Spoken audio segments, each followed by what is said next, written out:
We're going to learn how to actually communicate with someone in a way that helps them move forward and get themselves unstuck and out of a bad cycle. Now, the way we're going to learn that today is we're actually going to watch Dr. Ali from the Dr. Ali YouTube channel have a conversation with someone. It's actually a conversation with someone about their social anxiety. And we're going to watch the skills he uses and talk this person into facing some pretty big fears. And as we go through that, we're going to stop and analyze what's happening and why. And I want you to pay special attention to the types of skills that he uses. You may even want to get a pencil and paper out for this one and take a few notes. Now, before we even start it, I know that you might be thinking, but Amber, most of us watch you because of like substance abuse problems, and this is social anxiety. And I hear you. The part of the issue there is it's hard to get people who are actively battling a substance abuse problem to want to talk about it publicly and have a live recorded session. So it's a little hard to get that to happen. But secondly, these skills that you're about to see Dr. Ali use are the exact same skills that I would use with someone with a substance abuse problem. There really is hardly any difference at all as far as the skills or the things that you say on your part. But just to make sure you feel like you're really getting your needs met, I will periodically stop and tell you maybe how I would word things different or some examples to use if you're dealing with someone who's trying to change a substance use problem. However, these techniques work to help anyone make any kind of positive change. These are actually a lot of the skills that you learn in counselor school, which, to be honest with you, are not that hard. And after you watch this video, you're going to be like, I'm never paying for counseling again. I can do this myself, because it's true. You can totally do this yourself. These skills I'm going to teach you are very easy. Where you don't want to go is you don't want to go into someone's deep trauma. Now, that is probably going to get you in over your head, and that could cause some damage. So you're not going to try to fix anyone's big trauma, but if someone has got an issue in their life, trying to help them overcome, you can use these skills. Like maybe they want to quit drinking, or they're in a bad relationship, or they want to go on a diet, or they want to get their finances in order. All those things, regular life stuff, you got it. All right, so let's see what Dr. Ali has to say and how he helps this young man make some decisions to take some big, courageous steps. Here we go. Paul, this is Dr. Ali Matu. Welcome to the Psych Show. Great to be here. I'm happy to have you. So how can I help? What's going on? Among other things, I'm having trouble with social anxiety at college. And being at college, I don't really have an opportunity to deal with it.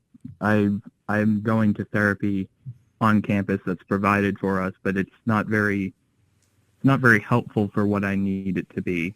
It's a lot more conversational, and I would need more CBT based, and I don't have access to that. What helped you to notice that this might actually be a problem for me? I had a rough night.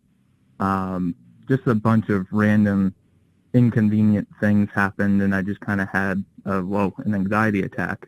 And I ended up sitting in a lawn chair of my school green at 10 o'clock at night for a half an hour because I didn't want to see people who I had already seen earlier that night. All right, so let's stop there and see what's happening so far.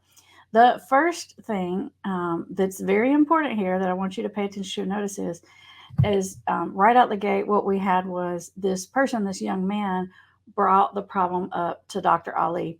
And it's always best if the other person brings it up in some form or fashion, because if you lead out of the gate with it, you're automatically going to get more defensiveness than you would otherwise. And I know you might be thinking, Amber, my loved one doesn't want to talk to me about their problem at all. If that's the case, it's probably because you've had a bunch of not great conversations about it in the past, or they're afraid you're going to judge them or make them do something that they don't want to do. So you may have to do a little relationship repair to get to this point. But even people who have substance abuse problems will pretty regularly say some kind of change talk type statement, like, I really need to cut back, or I really need to stop drinking liquor. They will say some kind of indicator of a problem or a piece of that problem that they want to change. They may not come right out the gate and say, hey, I want to get completely sober forever, but that's okay. You start where they are and you let them bring up the issue. But also, you want them to feel like you really understand their situation specifically, because probably what's happened to this person in the past is people jump to conclusions and they give advice to this person before they really understand all the dynamics of it. The second question Dr. Ali asked was an even better question, and that question was, what basically, I don't know how to phrase it like he did, but basically it's like, what happened that made you decide to want to change this problem or make you think that this was a problem? If someone comes into my office and they say, hey, I think I'm drinking too much, my next question will almost always be, what makes you think that? I may already know the answer to that. And it's not even so much that I don't believe them and they need to convince me. But what happens here is when someone tells you the answer to that question, they're actually motivating themselves to change. If they're in a bad relationship and you say, what's making you feel like this is a toxic situation for you? What makes you feel like you should get out of this? When did you become aware that this wasn't working for you? Any of those questions that get the person to articulate what the problem is, how bad the problem is, or why they want to change it is actually reinforcing in their own mind, this is a problem and I got to change it, and here's why. All right, let's see what happens next. Yeah. People who I was pretty close with, it wasn't like they were like sworn enemies or anything. I liked both of them, but I'd already seen them and I didn't want to see them again for no discernible reason. And I was already like out and about because my roommates were having a party, and I just couldn't deal with that at all. Yeah, that sounds very familiar. That to me sounds like social anxiety, and what social anxiety can do is, even if it's someone you know well or a group of people that you interact with a lot, sometimes social anxiety can just make you want to avoid those situations for no logical reason at all. And your example also is a good one about how diverse social anxiety is. For some people, it's about meeting new people. For some people, it's about seeing people they already know. For some people, it's just about authority figures. So I want to get a little bit better understanding here. What kind of situations are difficult for you? All right, so let's take a look at Dr. Ali's responses right there. What he's doing mostly right there is he's validating the person's experience. He's reflecting it back to him in a way that says, yeah, I totally understand where you're coming from. And he adds a little bit on to sort of re-emphasize what the person is telling them and say, yeah, you're totally right. This is what social anxiety does. And, I'm glad that you tell me that, because you're right. Social anxiety is different for different people. Honestly, a lot of situations. Usually, if it's just a bunch of strangers, I'm fine, but it's usually people I know.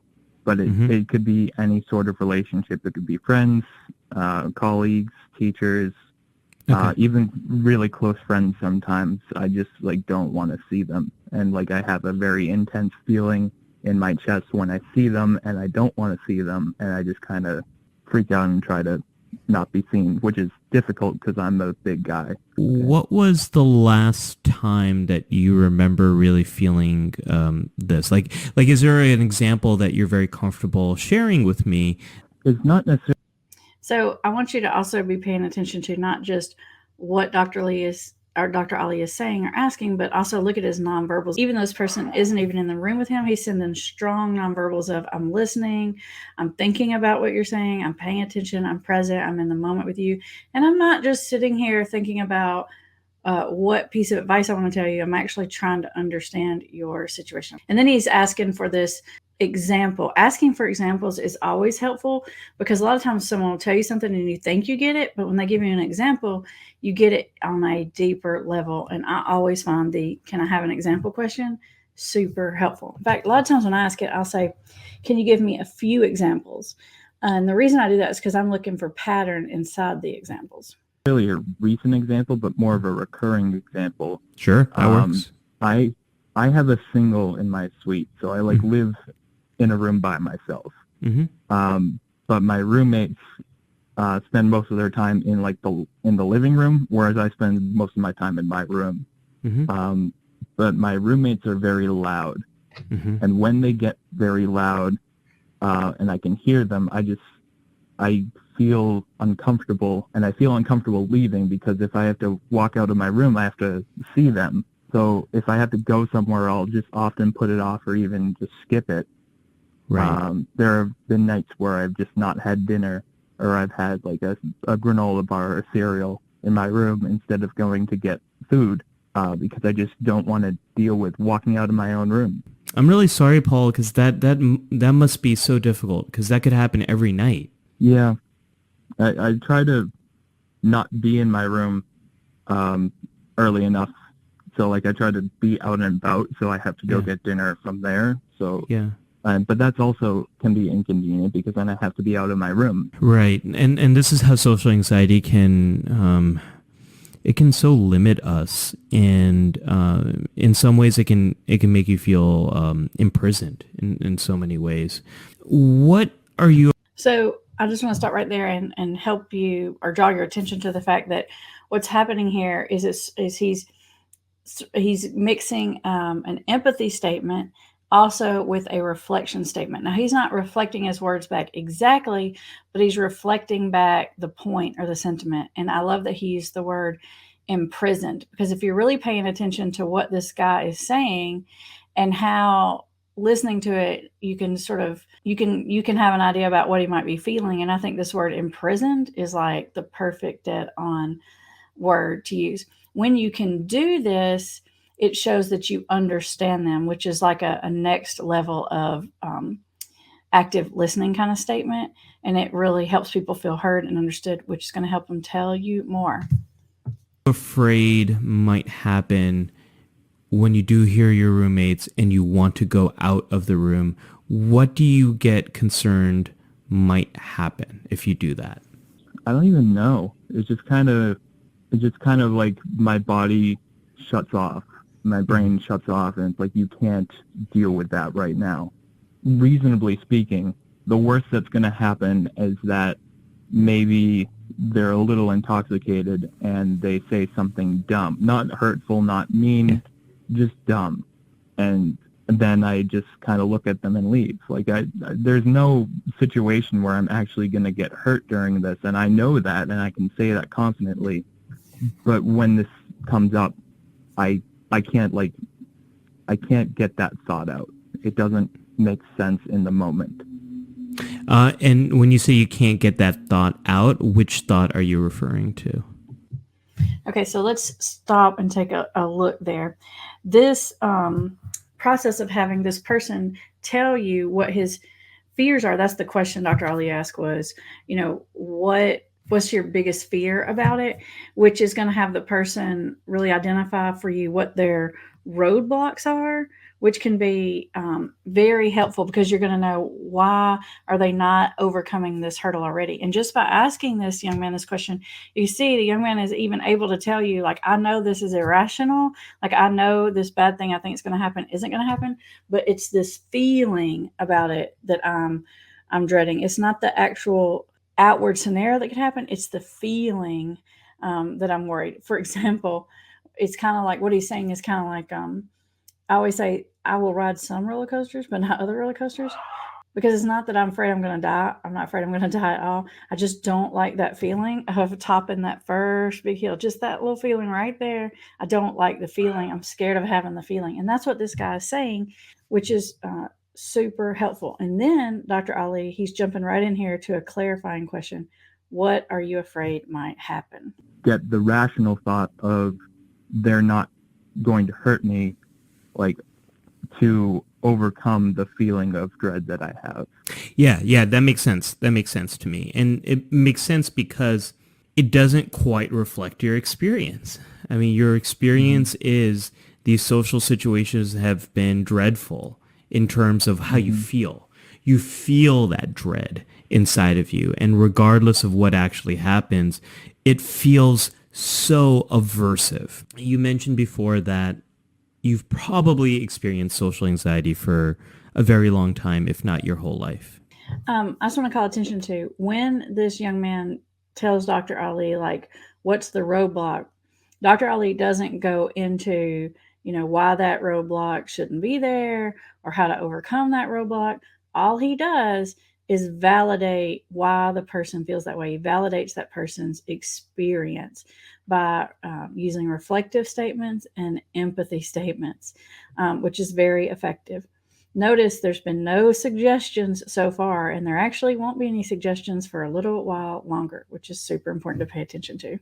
And this, I mean, that doesn't surprise me because a lot of people who have social anxiety slip through the cracks. And what I mean by that is a lot of people don't realize we might have social anxiety.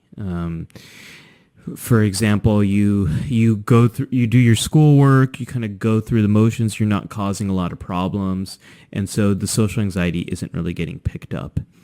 And I mention this because when people have gone through social anxiety for a very long time, it kind of becomes the way in which we see the world. And when you're in a social situation and you're someone who has had social anxiety for a very long time, you're more likely to see threats and to experience these intense physical feelings than other people would. So this is a very long way of me saying it makes complete sense to me that you might have these fears because you've had this anxiety for so long. And that's what anxiety does. Anxiety increases our perception of threat and the likelihood of danger. That's what it does. It's great when we need it, not so great in everyday social situations. The question becomes what to do. So a lot of what Dr. Ali is doing right here in that part is really just relating to the person. I've heard him talk about in other YouTube videos that he has personal experience with social anxiety.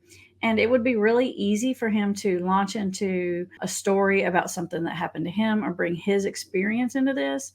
But when you do that, you sort of take the attention off of that person and pull the attention back on you.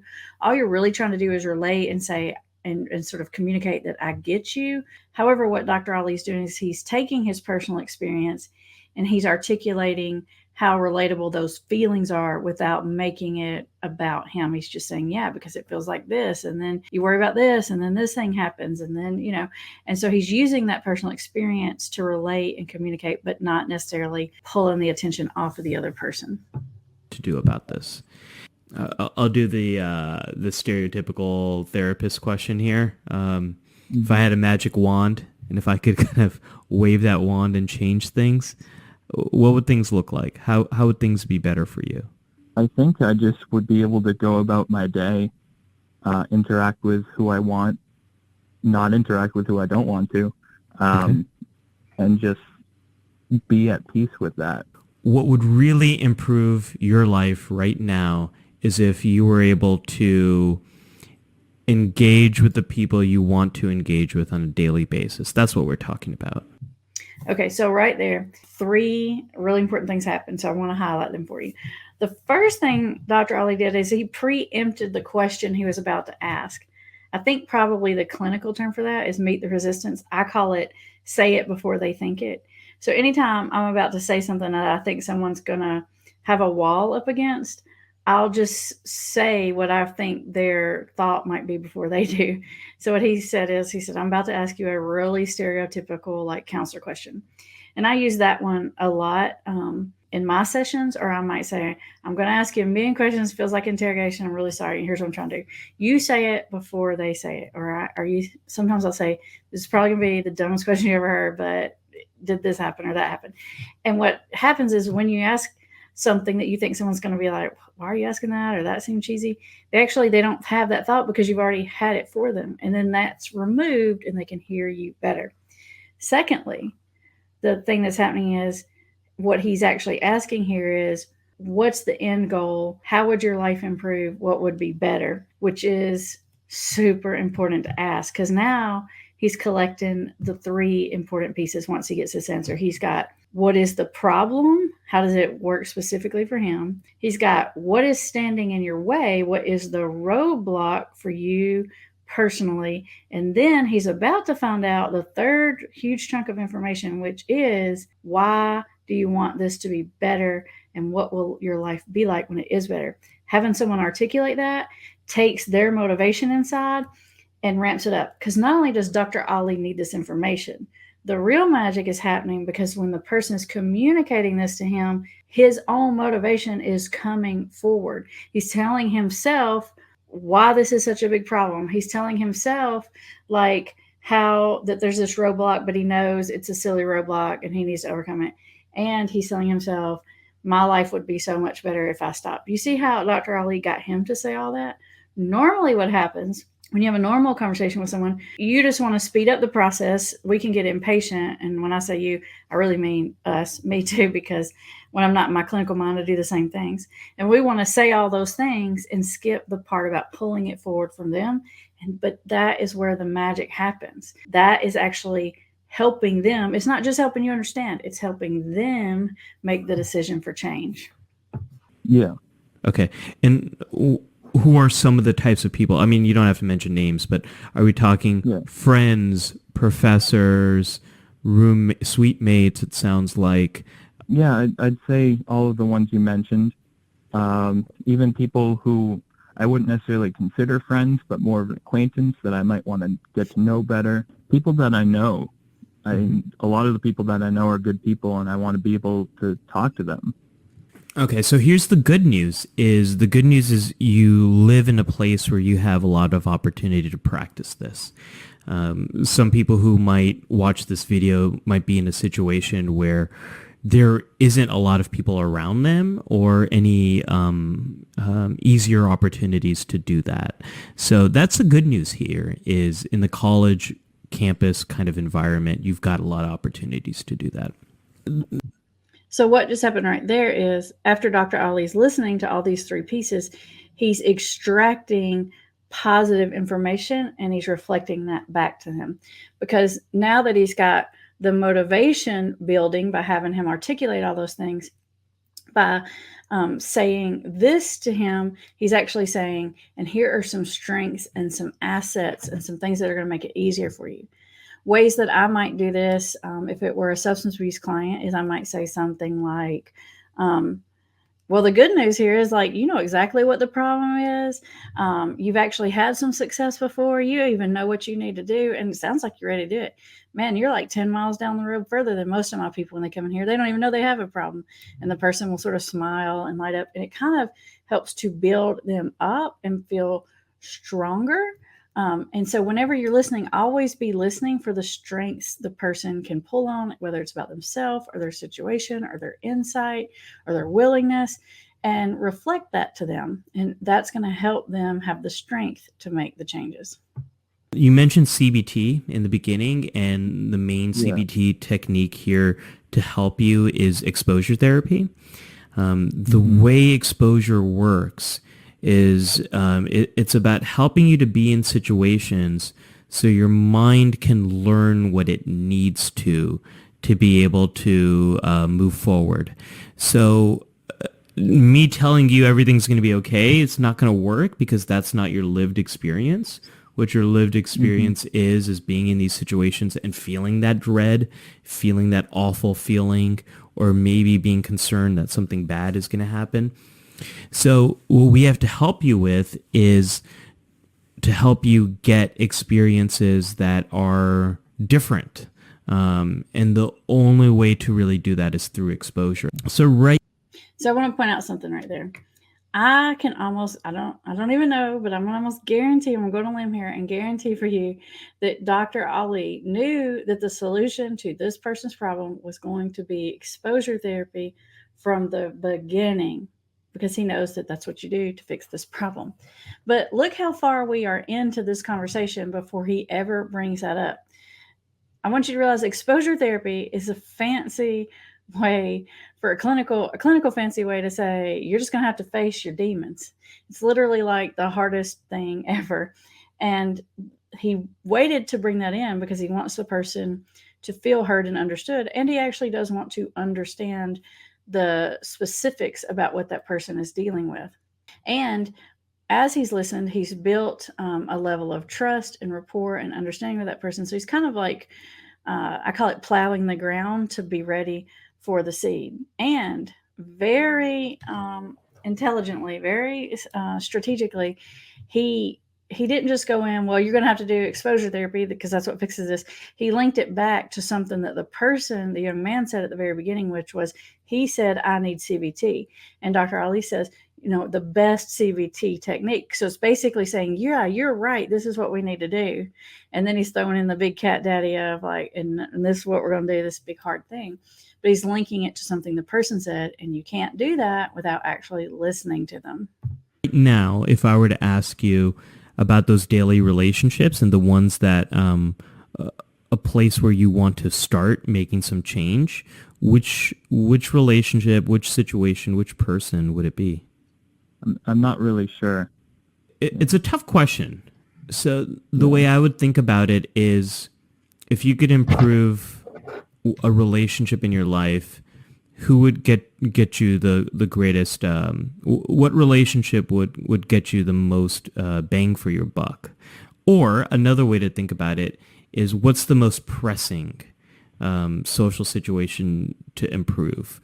The one that is causing you the most distress, or the one that's most important for you for school reasons or for other reasons to improve? I mean, okay, so right there, Dr. Ali asked a question and he got the I don't know response. That can happen for a few reasons. A lot of times when clients tell me, I don't know, it might mean they don't really understand the question. It might mean they don't know. That's the least likely. Or a lot of times with substance abuse clients, saying I don't know really means I don't want to talk about it. But Dr. Ali handled this super smoothly. He just clarified the question. He just asked it in a different way, kind of like a school teacher. If you ask a kid a question they don't know the answer, ask it to them in a different way.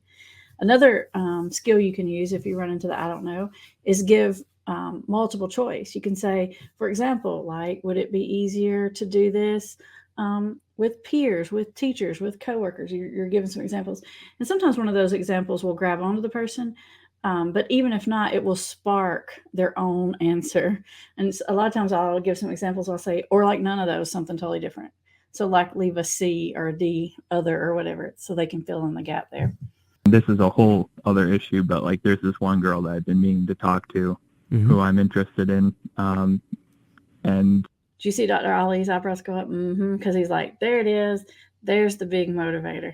I've known her for a while, and so she kind of means a lot to me. But again, that's also just plain old regular nerves, I think, among the social anxiety problems. But I think if there was one person that I could just turn around and be able to talk to and have it improve my life and give me peace of mind, I think it would be her. What are you afraid might happen if you say the things that you want to say to her? I'm afraid that I'll look like an idiot. Okay. Or that I'll come off as creepy. Got it. Okay. So let's pretend I'm a fly on the wall. What would I see if you're acting like an idiot or coming across as creepy? What would that look like? Well, specifically saying not being able to get the words out because there's an actual reason for that. My tongue was tied to the bottom of my mouth for most of my life. I got that surgery when I got my wisdom teeth out when I was 17. So my tongue is still getting used to saying words properly. So sometimes I'll just like say 2 or 3 words at the same time, and it just comes out as a garbled mess. Yep. So that's a legitimate concern of mine. But also just like saying something that I mean and believe that's just in the wrong context or at the wrong time. Anything else that you're afraid might happen, or a reaction from her that you might be worried about, her doing something or saying something? Because the way I imagine it is that like the problem would be like she would deal with it in the situation and then like not be okay with it, but like still like be civil, right? But then like turn around and tell all of her friends, and their friends, the gossip mill gets going, and then all of a sudden I'm a bad guy. Okay. So part of this. So Dr. Ali right there, he asked for a lot of specification. He's asking for examples because he really wants to thoroughly understand what is it that this guy has in his head that's holding him back. Now watch this next statement. This is actually a fear of how you say something, how it comes across, her reaction to that, and then that reaction sort of getting out into your local community. So that you just saw, this is the first time you've seen one of these. This is called a summary statement. I like the way he's actually got it like summarized up here on the screen for you, because it really visually shows you how he summarized it. So he's taken everything he's listened to so far, and he's saying it in one big summary statement. Example I might use in a session might be, so you want to cut back on your drinking. You don't really want to stop completely, but you feel like if you cut it back, you might lose some weight and your wife will be less frustrated with you and you wouldn't have those pesky hangovers, during the week. That might be a summary statement. So but you have to listen really closely to what they're saying and pick up all the pieces. This really does help someone hear and feel like, okay, he's getting the big puzzle pieces. He's really understanding my situation. Yeah. I feel like my biggest concern here is that I'll just say something the wrong way and that will have an impact. And if I just worded it differently or said it in a different tone, that it wouldn't have been as bad, and that I've just misrepresented myself through the use of word choice or just doing something silly, and then now that's permanent. That's like on my transcript now. So that's your real fear. It's the core here. The thing that's driving all of this is a fear of saying something the wrong way, and a fear of being seen as stupid, or fear of being stupid, and probably some of the rejection or isolation that might come along with that. All right, and here's how social anxiety can screw us over. Is in your mind, the likelihood of that happening is so high that it's keeping you from taking any chances. So you are actually being more alone and isolated because your anxiety is keeping you from taking any of those risks. I got some ideas here of what to do, getting back to CBT. One idea. So I want you to watch, because look how far into this conversation we are. This is the first point that Dr. Ali is even going to give any suggestion at all. All he has done up until now: listen, reflect, summarize, empathy statements, ask for examples. When you are stuck in a conversation, you will never go wrong by using simple active listening skills. And up until now, that's pretty much all Dr. Ali has done. And honestly, is the most important of all the things that's going to happen. He's about to give a suggestion, which I will go ahead and do a spoiler alert, is going to get rejected. So let's watch and pay attention to what the suggestion is, why it gets rejected, and how Dr. Ali handles that. Is a coping skill route. So coping skills are anything that's going to help you to be in the situation and make contact with the fear that you have. So in this kind of situation, I would actually think about if the goal is for you to express what you want to say to this person, and one fear is I might not physically be able to get those words out, do you think there's either a different way of communicating it to her, either DMing or texting, or actually practicing it out, being able to kind of rehearse what you want to say, having an outline, like a little cheat sheet on your hand or something like that. Anything like this that might help you to be able to say the things that you want to say. Theoretically, yes. Practically, I haven't had much luck with that. Mm-hmm. The thing about you suggesting like DMs or texting is that for me, this is where my ADHD comes in, is that I can't like sit down and focus enough to write what I want without incessantly rewriting it and reworking it and just like basically obsessing over the fine details. And it could take me an hour to write like a sentence. And even then, I feel like this is where like the kind of the Me Too thing comes in, where like just a little bit the stereotype of sliding into her DMs, Right. like the idea of like hounding on a girl just because she's a girl. That kind of scares me away from doing that. Okay. And the idea of rehearsing it, I don't know. It kind of feels foreign to me to rehearse something that's so personal. Mm-hmm. I feel like for me, it needs to come at the moment spontaneously. It needs to be what I'm thinking at the moment. Okay. Okay. Yeah. Okay. So that's helpful for me. So that was the sort of reject I was talking about. He's basically saying that won't work for me because, and he gave 3 reasons that wouldn't work for him: because he's too ADHD to focus on it, number 1; because he's worried he'll come across as a creep if he tries to instant message her, and lastly, he doesn't want to do it that way because he feels like it would be like too rehearsed and not genuine or authentic. So let's see how Dr. Lee handles that. For me to know what you're hoping to do and also what helps and what doesn't help. So this then gets into the exposure for you is really going to be to the unknown of how you come across in this situation with her. So there's a couple of ways to think about this in terms of what to do. You can try exposure to similar kind of situations that feel a little bit lower stakes.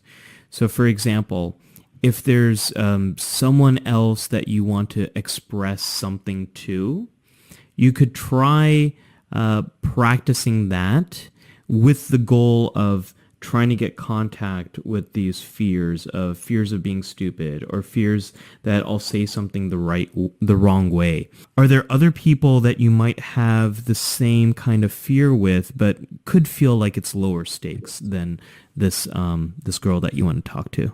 Not really, no. Sometimes it's actually easier for that person to be someone you're close to. In this situation, in your situation, I mean, it might be actually easier for you to practice with someone you don't even know. Like I'm just thinking about someone who's in customer service or like at a store or something like that.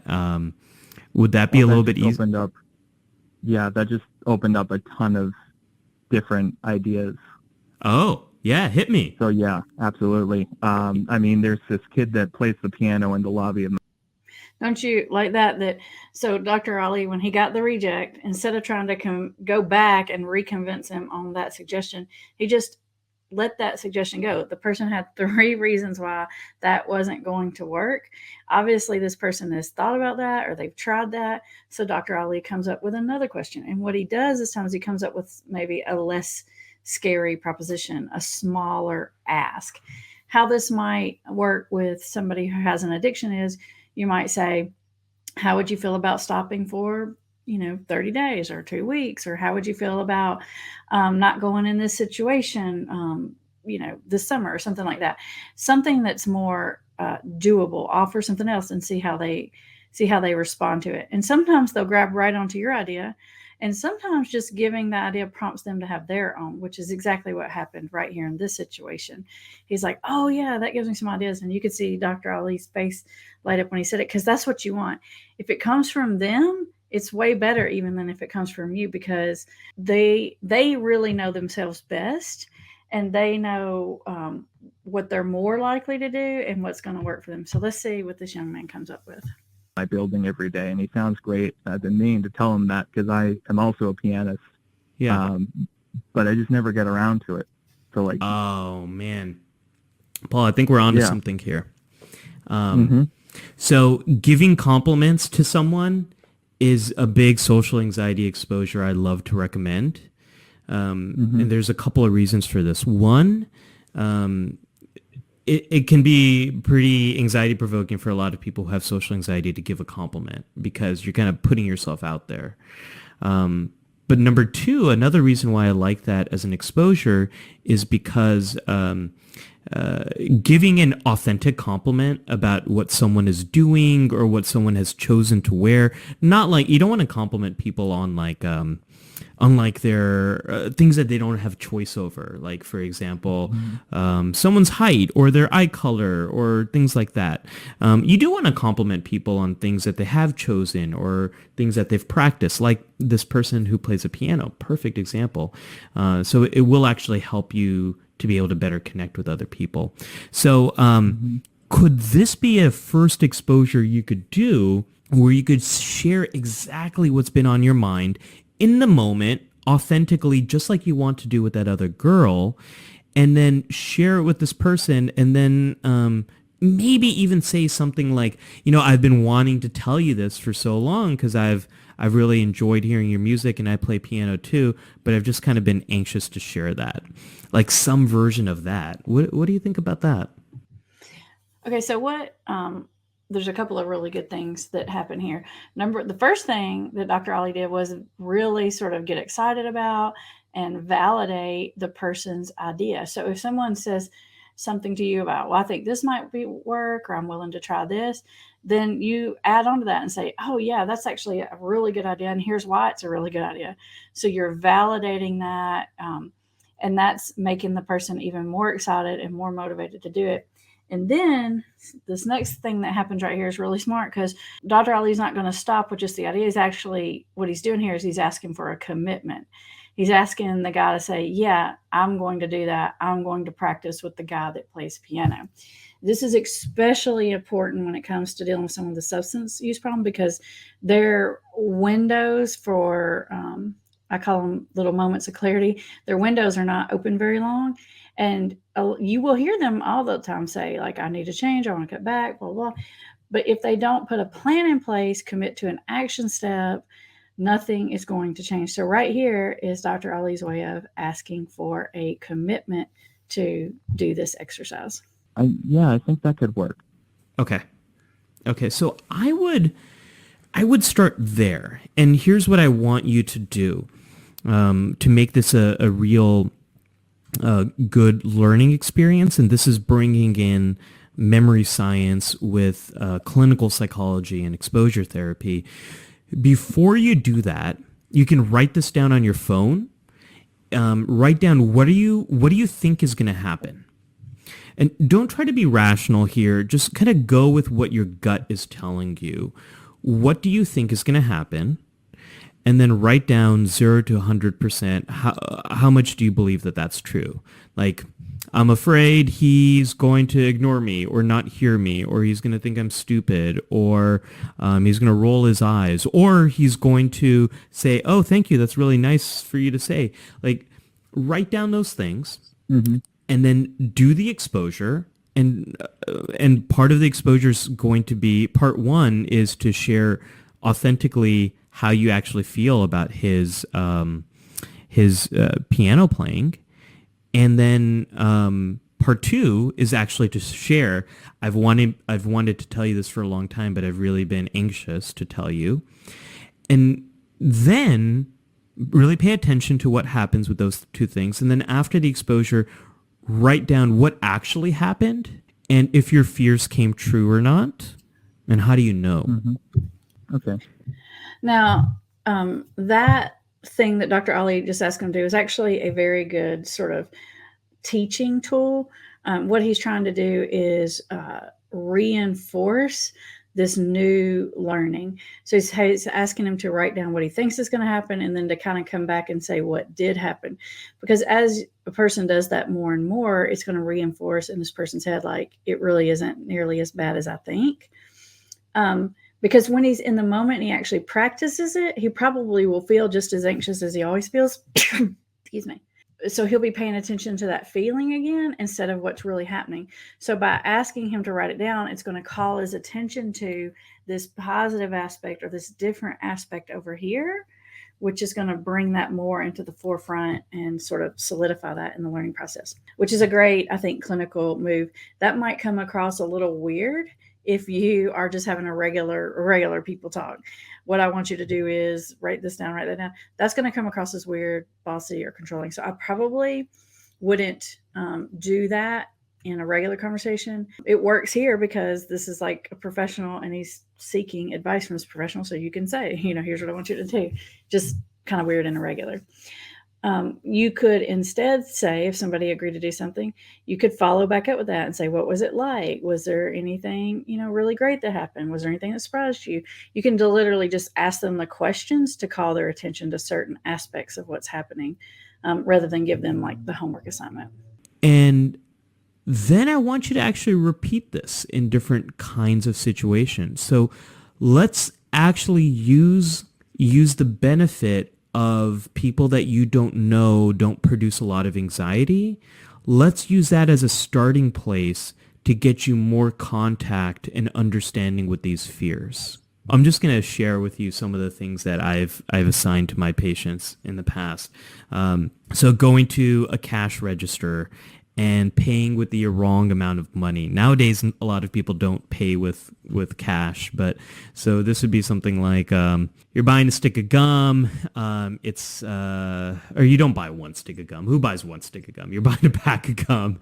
It's like $2. You pay with $1, and the person says, "Oh no, it's $2," and you pay with like $1.50, and then they're like, "Sir, it's $2," and then you say, "Oh my gosh, sorry, I'm just so anxious. I'm not thinking clearly," and then you pay with the right amount. Something like that. Or you buy something and then you immediately return it and you say, "Gosh, I was just, I was anxious. I wasn't really thinking right. This isn't the one I wanted." Something like that is a good way in these kind of situations. What another way you could do is you could do more compliments for other people. So you could do a day, or it doesn't have to be a whole day, maybe like part of the day, where you're trying to find someone and authentically compliment them. Like if they're wearing a shirt of your favorite team, but if someone has like a Star Wars shirt and you love Star Wars, say like, "Oh yeah, nice shirt. Oh cool, thanks man. Yeah, hey, what'd you think of the last movie?" And something like that. But you could practice giving authentic compliments to other people about their clothing, their shirts, their things that they do, anything like that. Like that would be a good way in to get you more contact with this fear. The paying with the wrong amount sounds like a lot of fun. Just because I do that like naturally. Sometimes I'll just completely mess up. But like that, I think that's a lot to work with. I think I can do that. So this technique, I would call it, the thing I call it, which is just something I made up to call it, I call it the leaving it on the coffee table effect. So it's where you throw out some ideas, but they're not saying, "Here's your assignment," or "I want you to do this." You're just saying some things some other people have done and then throw out some different examples. The person will either pick and choose which ones they want. Like it's like a buffet of action steps they can take. And they can pick the ones they want to pick and leave the other ones. Or even if you throw some out there, they may not like any of the ones that you threw out there, but it may remind them of something and they say, "Oh yeah, I think I could do this," and they'll add something to it. So it's just a casual, I'm just throwing it out there and leaving it, no pressure kind of situation. And as you can see, this guy picked one of those right up and he actually got excited about it. He's like, "Yeah, I can do that." Okay, so now that you guys have went all the way through that, you saw a lot of skills, a lot of different kinds of questioning, empathy statements, reflection statements, summary statements. He got the guy to commit, the multiple choice, all that kind of stuff. That's a lot for you to take on learning all at once. It would be a lot for anyone. What I'd like for you to do is pick one of those skills and practice it this week. Just naturally in easy situations. Like, for example, if you want to practice reflective listening, just say, "All right, I'm going to work on getting good at this." If you want to practice clarifying questions, whatever it is, pick one thing at a time and just practice it so that skill, that way of interacting becomes very natural to you. And I think you're going to be really surprised at how people respond to you differently when you start listening to them differently.